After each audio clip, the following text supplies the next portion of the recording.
Hello everybody, welcome to this inaugural episode of How to Win in Kill Team. So today we're going to talk about some fundamental concepts around winning Kill Team. Now this is going to be a multi-part series covering all sorts of different topics, from talking about different teams in depth and how to win with them, to how to play different maps, how to play Into the Dark, all sorts of other things. But before we get to any of that, I think it's important to lay out some general things that usually come up even before the game is started, and they're things that are very important to think about if you're trying to win. So in this episode, we're talking win conditions, matchups, and the path to victory.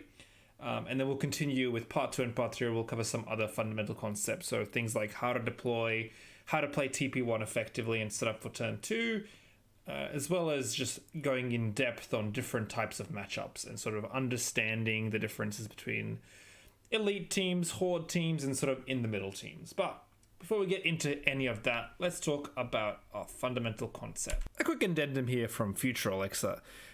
As you're watching this, just try and keep in mind what was helpful to you and what wasn't, and let me know in the comments if there are any parts where things aren't quite clear, where more depth is needed, or if you just have any questions. This is meant to be educational content, and it's my first time doing this kind of thing. I've done giving my opinion before. That's fairly easy. This is something that I need to hear from you so that I can know if what I'm doing is working, what I need to change, and so on. With that said, enjoy the rest of the episode. So, first we're going to talk about how to determine your win conditions. We're going to do a little bit of analysis, talk about a single example matchup for now, and then go more into that in a different episode. We're going to discuss how to analyze matchups based on different types of teams. Again, very general. None of this is universal in a sense, like some teams are a little bit different than others, but you can apply it to every team with a little bit of thought and working around it. And finally, we're going to talk about a few general concepts of deployment in TP1 and how to set up to meet your win conditions, and then again go into depth further in a later episode. But before we get to any of that, what are win conditions? So we're not talking literal win conditions here. We're not talking about scoring primaries and scoring secondaries and having painted, getting up to 24 points. That's a very literal interpretation. Rather, we're talking about what you need to do in order to score primaries, score secondaries, and deny your opponent. So let's talk some quick examples. So inflict damage on your opponent early. If you're a team with a lot of operatives that can shoot TP1, so a lot of silent, or if you're playing something like Wormblade and Gene Steel Occults where you can flip everyone turn 1, right? If that's the case for your team, you've paid some amount of your team's power for that. And so in order to score primaries and secondaries, you have to leverage that, because in other ways, you won't be as powerful. You could also be looking at something your opponent's team does. So for example, if you're playing against a team like Imperial Navy Breaches. Imperial Navy Breaches have a lot of very powerful combos for turn 2. Breach and clear with the Grenadier, with Blitz and Close Assault, it's going to kill something. So if you're playing against Breaches, you have to make sure that the impact of that is lessened, because if they do too much damage to you with that, you're not going to be able to score primary, because half your team's dead from one grenade, right? Or it could be something like scoring your secondaries early if you're playing a team like Corsairs, if you're playing with Flawless Raid. Your win condition is to be ahead on turn 3, so you need to score your other secondaries turn 1 and turn 2. Or potentially, again, if you're playing against the elite team that can score very easily on their secondaries, like if you're playing, again, Vet Guard versus Intercessors, a matchup we're going to talk about a little bit later. But if you're playing as the Vet Guard player against Intercessors, he's going to be able to score those secondaries on Seek and Destroy very, very easily, because all he has to do is kill Guardsmen, and that's something he can just do, right? So how are you going to win in that case? Well, if you can get a 4-2 on turn 1 and get a lead early, that means that if you go 3-3 every other turn and you get most of your secondaries, even if he scored his secondaries, you've won the game off that. And you have the strength to do that, so you're going to try and aim to do that. And these all vary depending on the team you're playing, the team your opponent is playing, and to lesser extents, things like the terrain and the board. Some boards will allow some of these plays, some will not. That's something you have to sort of look at. And again, we'll talk about it more in depth later, but here we're just going to lay out on the fundamental concepts, our basics, and then move into those more detailed examples later. So, how do we identify our win conditions? Well, to identify them, you have to look at what are your strengths and what are your opponent's strengths. So we give a few examples, and we'll go into more specific examples later. But again, Are you a horde team? Do you have a lot of activations? Do you have a lot of shooting turn 1? Okay, cool, that's your strength. What are you playing against? You're playing against, let's say, Novitiates, a 10-man team, you're a 14-man team. You've got a couple extra activations, not that many more than them. Okay, you're going to look to get a couple of shooting attacks in with something like the Spotter. You might get denied by something like Blinding Light in this example, but then you're burning their resources. And that's another one of your win conditions here. Faith points are a resource they have. Turn 1, you need to try and get some of it out of them by getting some shooting attacks on them and force them to burn things like Blinding Aura, right? Again, if you have a strong primary game, you can get a lead early. That's what you want to do. If you have a weak secondary game, you're going to need to offset that by playing for that primary game. If you have high impact operatives, you want to keep them safe. You want to activate them last, right? If you've got a plasma gunner hitting on 3s like a blaster, if you're playing Corsairs or if you're playing Hand of the Archon, those operatives want to stay safe. They are part of how you are going to win the game. You're going to use them to do a lot of damage. You need them to be alive. They're one of your win conditions. Them being alive to get a shot off turn 2 and get a kill. And then again, there's lots of other factors, and we're going to talk about that with our examples. So as I said, for this example, we're going to pit Veteran Guardsmen against the Intercession Squad. So these teams are pretty much about as opposite as you can get, and so they're going to have very different paths to victory, very different win conditions. So let's go and talk Vet Guard. So what are our advantages when we are playing Vet Guard? So first of all, we have a greater number of activations by a lot. We have 12 activations by base, if we're assuming we're bringing for additional operatives. You're probably going to end up actually having 11 in reality, because you're going to be using your Spotter on turn 1 to get a shot off on the Marines with either your sniper or one of your gunners. But still, you're up 4 to 5 activations. And what this means is that you're going to basically wait for the Intercessor player to move all of his operatives, whether they're concealed or engaged. Obviously, if they're engaged, they're easy for you to shoot. If they're concealed, they can't fire Overwatch back at you. Either way, you're going to be at an advantage at the end of turn 1. Or you should be. In fact, you need to be at an advantage at the end of turn 1. Secondly, you have a very strong primary game. Most noticeable in loot, because you can GA2 and loot 2 objectives. There are scenarios where, against a team like Intercession, you could potentially set up a 5-1 turn 1.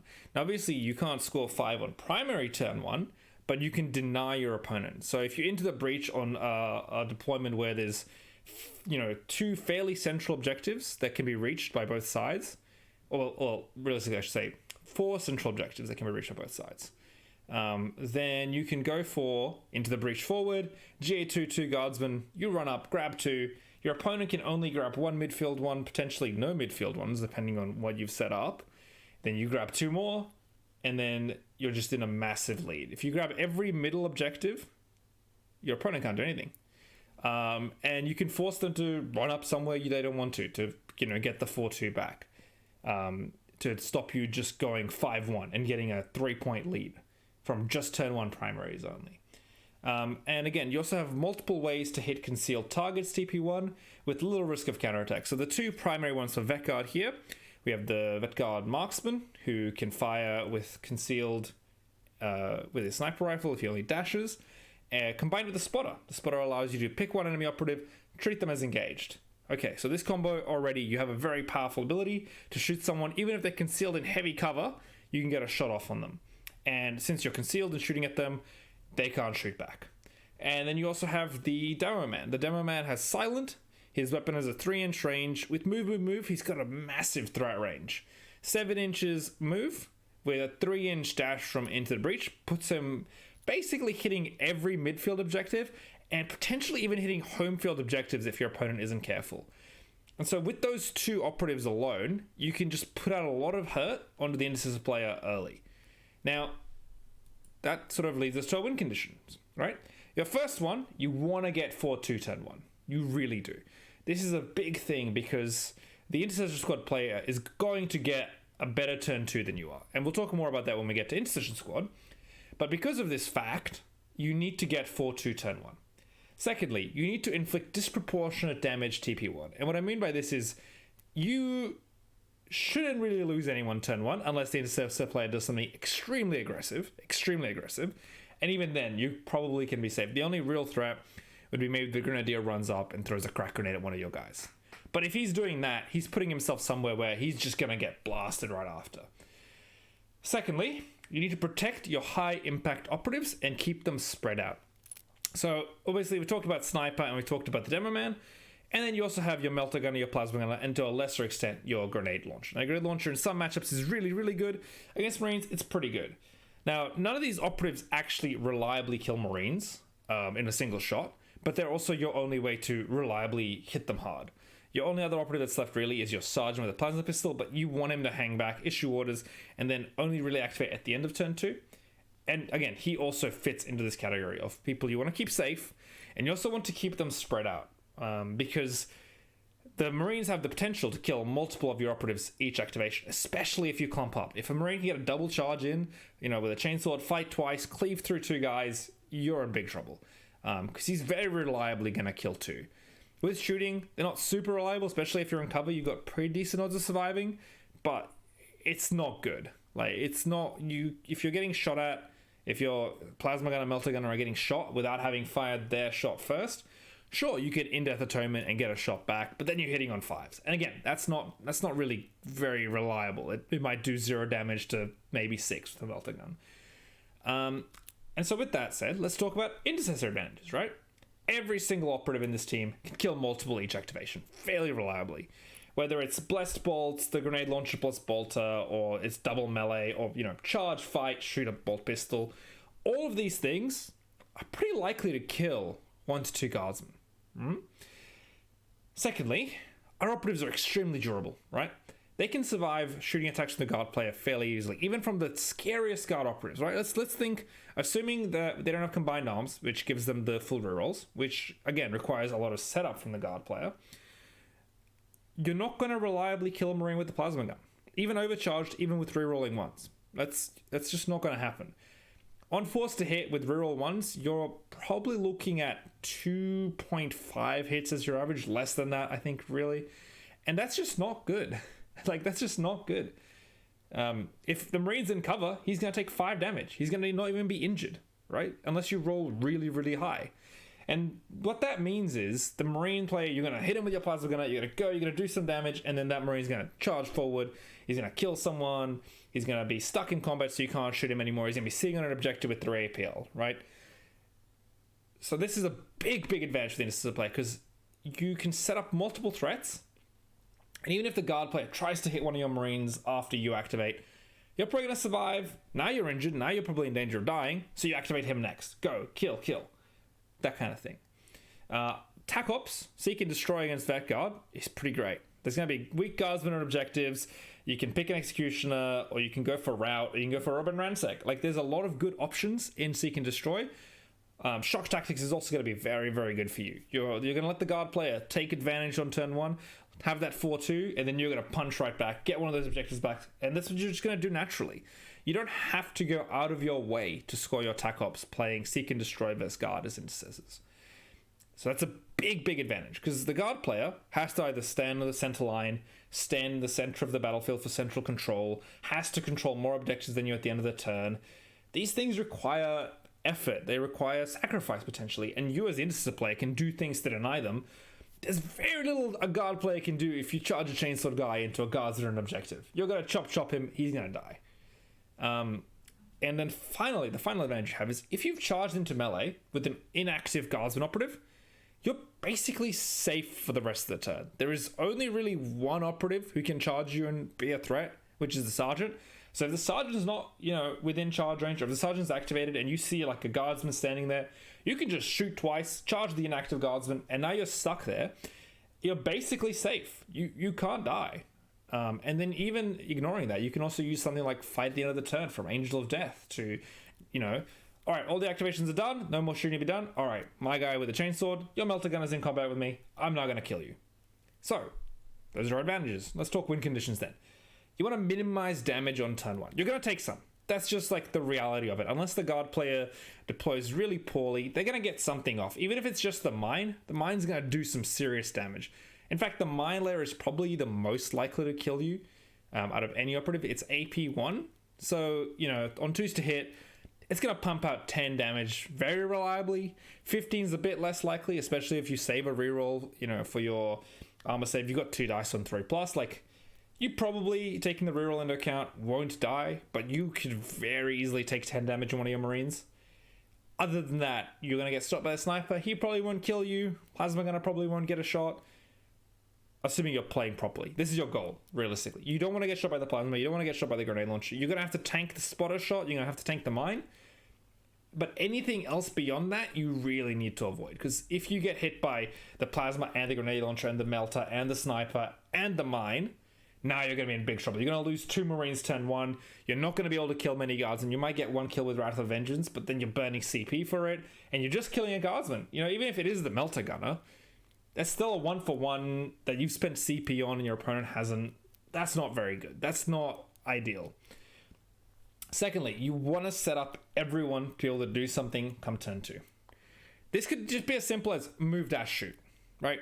If you can get your grenade launcher in a spot where you can move, dash, shoot a frag grenade into 3 or 4 guardsmen, or maybe even just 2 guardsmen, or where you can, you know, stand and shoot with your bolter twice and then charge, or charge melee shoot even with an assault intercessor. These are the things you need to be looking for turn 2.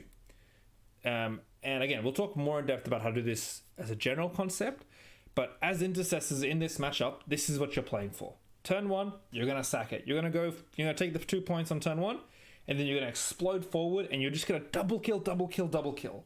In fact, you might get 3 kills or 4 kills, because you've got ways to do that. Since you've got only 6 activations, you're very likely to get at least 1 to 2 Overwatch shots. You're not going to get 6, right? Because you're going to kill inactive guardsmen, and so your opponent's activation count will go down. But quite frankly, if you get through the end of turn 2 and you have no Overwatches, you're probably in a pretty good spot, because you just killed 6 guardsmen, right? And then Wrath of Vengeance as well, right? If you go forward, you kill 2 with your, you know, Blessed Bolts Sergeant, he goes down to Overwatch, kills a 3rd guy, and then gets Melter Gunned, and then Wrath of Vengeance kills a 4th guy. You're in a great spot. You've just traded 4 for 1. Do the math. You're going to kill a lot of guardsmen before you run out of Marines if you're trading up like that. And if you kill the high impact guardsmen, things like the Melter Gunner, Plasma Gunner, Mine Layer, even if you only have 2-3 Marines left to 6-7 guardsmen, if those 6-7 guardsmen are just lasgun gunbutt, you're basically in the clear. That's the other thing, is the importance, since every one of your operatives is really good, losing specific ones doesn't hurt you that much. The guardsman player is very reliant on those few special operatives, and if you can double kill them, you can very easily snowball the game to being borderline unwinnable for the guardsman player, because they're going to be shooting you and doing, on average, maybe 2 damage. They're going to need 6-7 shooting attacks unless they roll really crazy to get through your Marines. They're going to have a lot of attacks that are just going to do 0 damage. They can maybe charge into melee and do 2, maybe 4 with the bionic arm. So that's how you're going to win. That's what your goals are. And you're both trying to deny your other opponent's goals, right? Your guardsman opponent's going to look to do some damage turn 1. He's going to look for every opportunity he can. And you're going to look for every opportunity you can to deny him. So, let's talk more generally matchups. That was a very specific example, but let's talk about a wider view. So matchups vary a lot on a team-by-team basis, but we've got sort of 3 general categories, and then within those categories, different teams function differently and have different strengths, but they sort of tend to have a general pattern. So we've got elite teams, so 4 to 6 operatives. Realistically, you're looking at Custodes and then all the Space Marine teams. You then got sort of mid-range teams. So starting at Harlequins really are straddling the line between elite and mid-range.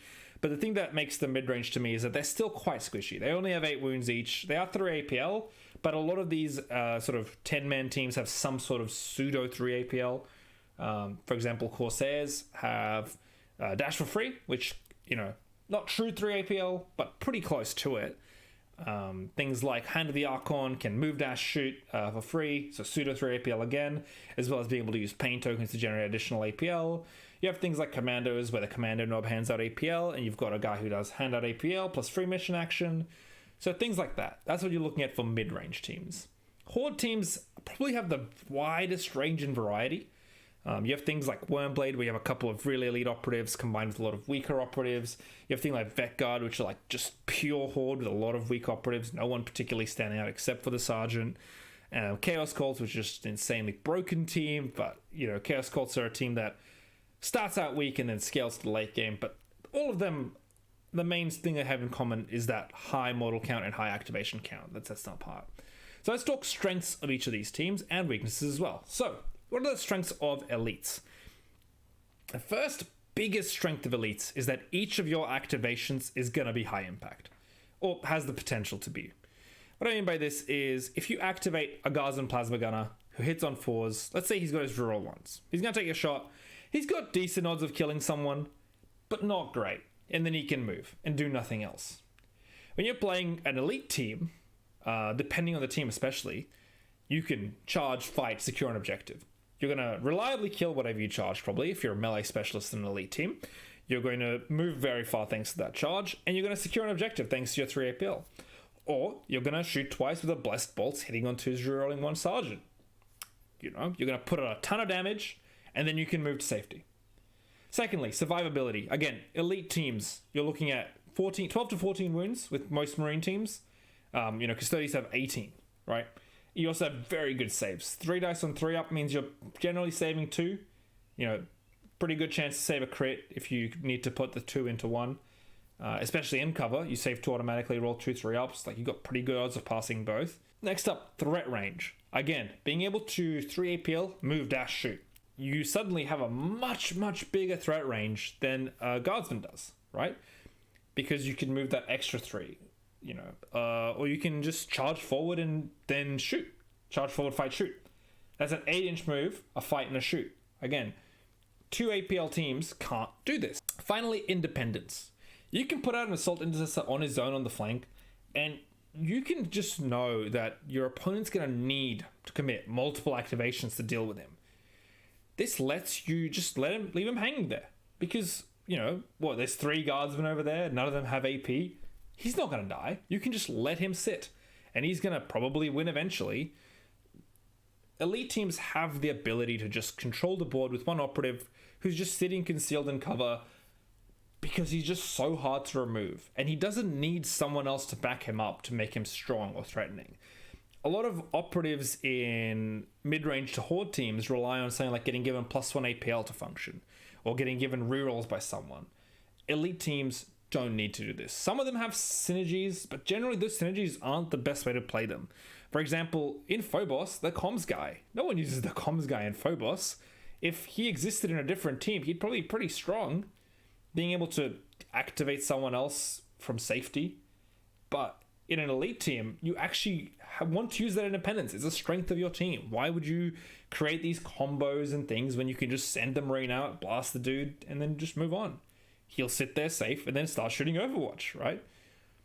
But elites also have weaknesses. So the first and biggest weakness for elite teams, in my opinion at least, is TP1, you're really lacking options. What I mean by this is, on most maps, there's going to be some part of your deployment that's going to be very safe. Pretty much impossible to shoot. And if you're playing a mid-range or horde team, you can deploy a bunch of high-threat operatives in that spot unengaged against an elite team. And there's not really much the elite team can do unless you've really messed up. They're just going to have to move forward and hope that you can't find an angle to punish them. Having something like Infiltrate is interesting for them, but again, if I have 12 activations and you have 6, right? I'm not going to let you shoot me. If you deploy unengaged, I'm just going to move all my guys to heavy cover, wait till you run out of activations, and then start hitting you when you can't hit back.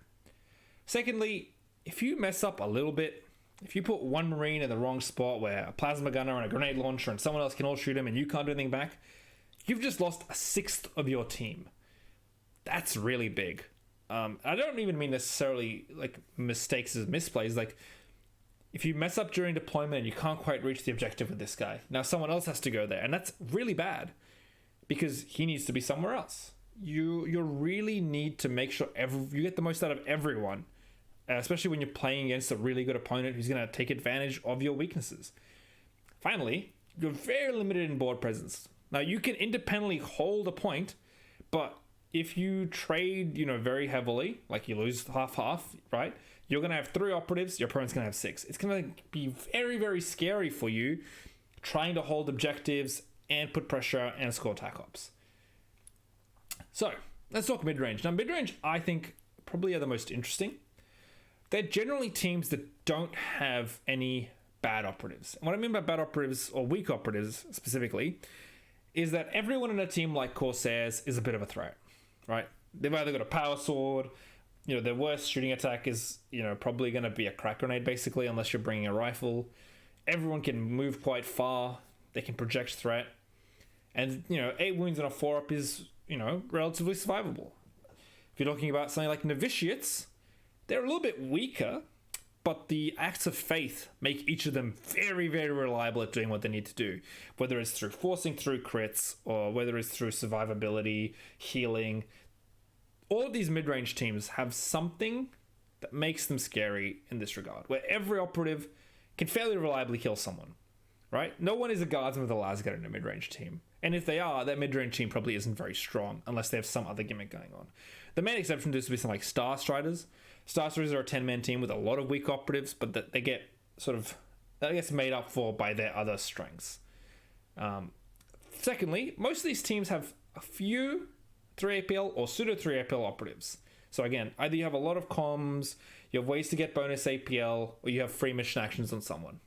So these teams can play objectives reasonably well, not as well as Horde teams, right? Because they're reliant on these pseudo 3 APL operatives to be doing a lot of this mission action stuff for them. If they lose their mission action operatives, they're going to very quickly feel it. Or if you have a team like Hand of the Archon, which needs kills to get through APL, they can very much struggle on doing objectives. But you also have other things that make you very strong. Like, again, Hand of the Archon, move dash, built into the team with a CP for everyone. Suddenly everyone can move dash shoot. And finally, mid-range, no individual operative is that key usually. Again, some exceptions. If you're playing Star Striders and you're playing Reputation to Maintain, Vayne needs to stay alive.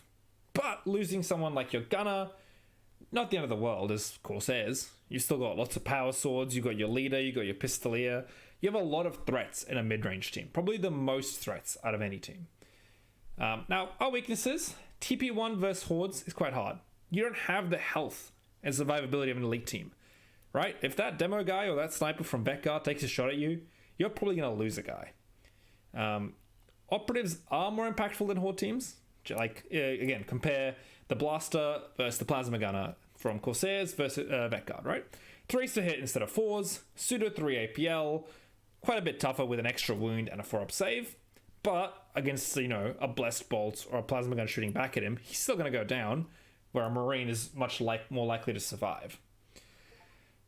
Secondly, they can struggle when they need to do a lot of mission actions. They have a little bit of it, a little bit of pseudo 3 APL here, some free mission actions there, but if you're playing loot and you don't have something like Light Fingers from Corsairs, it can be a little bit tricky, especially on ITD with a lot of doors to open. You don't have quite as much APL as a Horde team, and you don't have the sort of versatility of the 3 APL guys in an elite team. And finally, they're not very strong independent operatives usually. They can be high impact, but again, compared to elites, that squishiness is what you need to worry about. If there's another operative that's fairly strong from a Horde team, that operative can very, very easily trade up into your Gunner. You really need to be careful where you go with a mid-range team, because you can very quickly blow up without getting anything back. Now, finally, we've got Horde teams. So, what are our strengths as a Horde team? Well, we are going to out-activate everyone except other Hordes, right? You're looking at 12 activation teams, generally speaking. 11 to 12, right? Depending on how you bring them. And that's very powerful. You are strongest on turn 1. Secondly, you have expendable operatives, okay? If you're playing Corsairs, you can't really sack someone, without feeling bad. You're not going to lose the game over it as Corsairs, but you're going to feel bad. If you're playing Vekgar and, one of your auxiliary dies, if you're playing Kroot and one of your random Kroot warriors or Kroot hound goes down, if someone used the Plasma Gunner to do that, you're probably feeling pretty good because you're going to shoot them back and you're going to be up. And again, taking board control as well. You can spread out a lot and be present in a lot of places, and you can use that to your advantage. That's a very powerful thing, to be able to kind of go anywhere.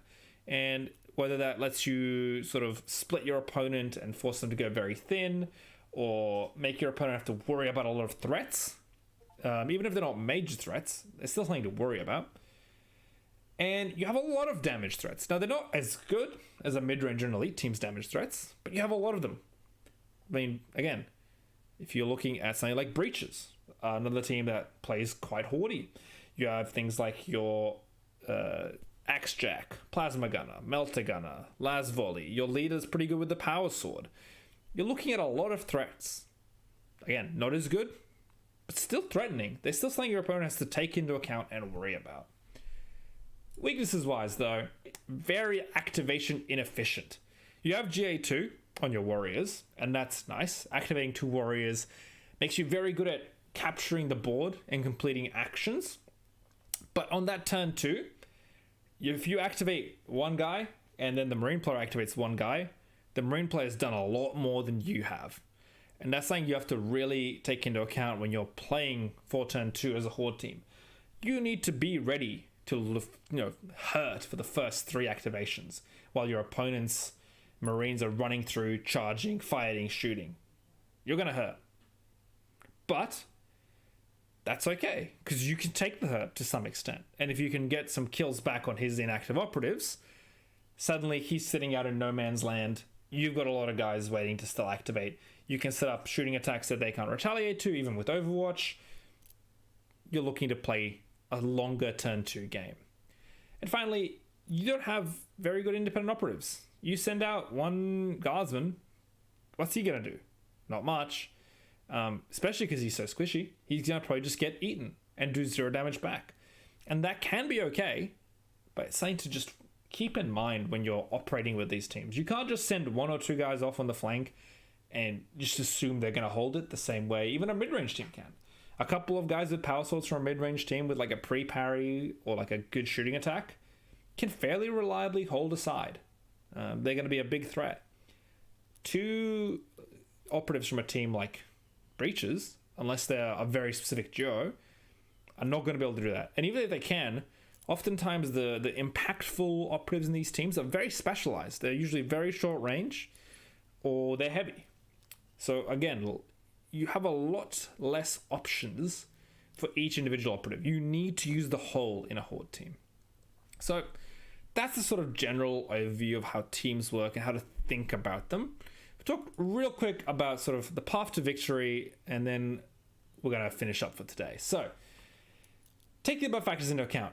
Focus on what you want to do when you deploy, right? Think, are you playing horde versus mid-range? All right, well, you're going to let him finish his activations, look to pick off a couple of key operatives, or at least set up your key operatives to be able to threaten them next turn, right?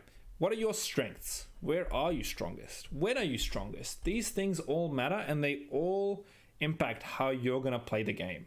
You need to decide where you're going to win, right? You can't win on the entire board unless you and your opponent, if you and your opponent both deploy equally, roughly, where you're both matching power evenly, you're kind of just setting yourself up for a roll-off. And you don't want to do that. You have a path to victory that you can outsmart your opponent. You can activate in a better order. You can deploy better. You can put pressure. That's what you need to look for. And again, we'll go more into depth on this, but this needs its own entire episode. We're going to talk deployment and TP1 movement and how to leverage advantages. Finally, just a general thing. When you're going into turn 2, you never want to have to say, oh, if only I won priority, I would have won the game. Turn 2 is when that should matter the least. On turn 2, with almost every team, Horde, Elite, or mid-range, you should be able to set up 3-4 threats, right? And even if you lose the priority roll and your opponent gets to go first, they'll kill one of your threats. Maybe they'll kill your Melter Gunner. But you should have set up your Plasma Gunner to shoot the guy who killed your Melter Gunner. You should have, a second Marine ready to charge the backline and kill their Melter Gunner that's sitting there. You need to set up multiple angles of approach at the end of turn 1. So yeah, there's some general fundamental principles. And like I said, I intend to cover all these different matchups in more detail. Talk Horde versus Elite, mid-range versus Horde, all this other stuff. I'll get some deployment set up, show how I would think about deploying, where I'd look to get advantages, things like that. As I said, needs its own entire video. I can't talk about it in this as well. It's going to be 2 hours of talking. So yeah, look forward to a part 2 where I'm going to cover these matchups, how to play deployment, and TB1 to your advantage. That's going to be the next sort of fundamentals episode we're going to talk about. And then after that, let me know in the comments what you'd like to hear. So thank you for listening, and I hope you have a good one.